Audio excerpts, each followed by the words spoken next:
외환위기 비공식 대책팀 이야기.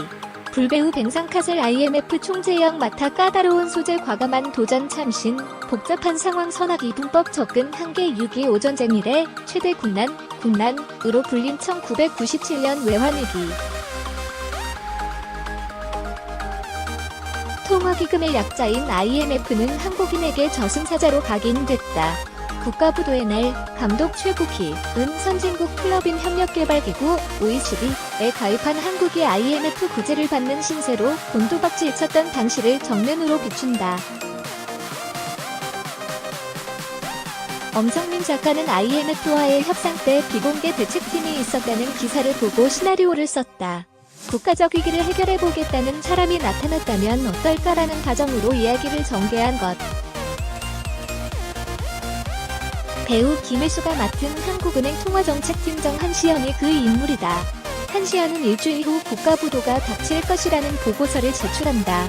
정부는 국가부도를 막기 위해 대책팀을 구성하지만 위기를 즉시 국민에게 알려야 한다고 주장하는 한시연과 이를 비밀로 하고 IMF에 구제를 신청해야 한다는 재정국 차관 조진이 팽팽하게 맞선다. 작은 공장을 운영하는 갑수, 허준호는 파산을 막기 위해 고군분투하는 반면 상황이 심상치 않음을 눈치챈 맨 윤전학, 유하인, 달러 사재기부터 주가 폭락 시 큰돈을 버는 상품에 올인, 다 걸기 하고 강남을 싹쓸이한다. 는 외환위기 후 양극화는 심화되고 서민은 점점 더 벼랑 끝으로 내몰리게 된 현실을 조명한다. 김혜수는 시나리오를 보며 피가 거꾸로 솟는 기분이 들었다. 온몸으로 IMF 시대를 살아낸 사람들의 이야기라고 말했다. 조진이 극 중에서 쓰는 고학적이면서도 빈정대는 듯한 말투는 실제 공무원, 회식 자리에서 만난 고위 공무원들의 말투에 상상력을 더해 만들었다고 한다. IMF 총재 역은 프랑스 유명 배우 뱅상카셀이 맡았다. 유하인은 돈 벌었다고 좋아하지 말라는 대사를 좋아한다. 얼마나 눈먼 돈이고 회한과 눈물이 들어있는 돈인지를 함축적으로 전했다고 생각한다고 말했다. 그간 한국계에서 보기 어려웠던 Y라는 까다로운 재료를 과감히 집어든 점은 참신하다. 하지만 단조로운 법으로 재료 다루기에는 실패했다는 인상이다.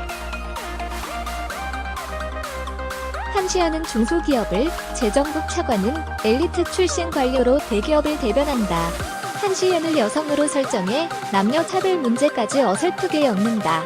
이런 대립구도 때문에 복잡다단한 외환위기 상황은 성과 악, 강자와 약자, 계층 대립구도로 단순화되고 만다. IMF는 한국을 신자유주의 체제로 만들려는 미국의 음모라는 암시마저 등장한다. 재미를 위한 단순화겠지만 그 소재가 복합적 요인을 갖고 있는 실화이기에 설득력은 떨어진다. 차라리 위기에 베팅한 정학이나 외환위기를 겪은 후 악덕 고용주가 되는 공장장 갑수가 중심이 됐다면 어땠을까 하는 아쉬움이 남는다. 현재 비어있는 서울 동부지방법원 건물 내부를 활용해 당시 분위기를 실감나게 담아낸 장치는 인상적이다. 가정집에 붙은 빨간 딱지, 금 모으기 운동 광고, 교실에서 학생들에게 IMF에 대해 가르치는 모습 등 과거 역사를 압축적으로 묘사한 장면들은 20년 전 기억을 생생히 되살려준다. 28일 개봉. 희민단거.com